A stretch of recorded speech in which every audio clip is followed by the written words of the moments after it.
druge strane, jako je teško ponekad da razlikujemo neke pojma, imena nekog pojma od nekog drugog, odnosno zapamtimo koji se kako zove.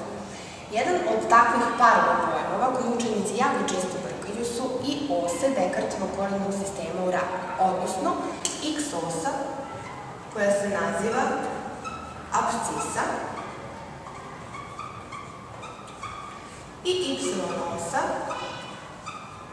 koja se naziva ordinata. Učenici znaju da je x osa horizontalna osa i y osa vertikalna osa.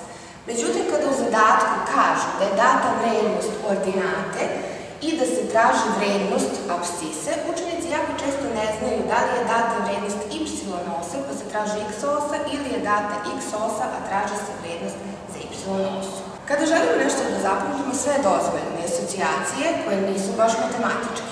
Takva jedna asocijacija koja nije matematička, ali meni je pomoglo da zapamtim razliku između apscise i ordinata, odnosno da li je apscisa x osa ili y, je sledeća. Napisat ćemo reč apscisa i zapisat ćemo da početna 3 slova ove reči daju reč aps, a ta reč je zapravo starinska reč za zatvor. Izvršimo iz toga zatvor. A kada neko ide u zatvor, obično kažemo da mu ovako skrste ruke da bi ga lakše uhapsili.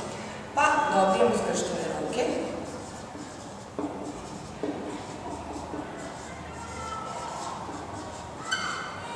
A kada sad te skrštene ruke ovako podignemo gore, mi zapravo dobijamo slovo x. A zašto x? To x naravno izgleda ovako, ali dobijamo zapravo našu apscisu, koju sada pamtimo da je x osa.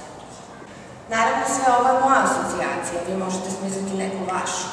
Apsolutno nije bitno kakva je ta asocijacija, da li je matematička ili nije, bitno je samo da više nikad ne pogrešite.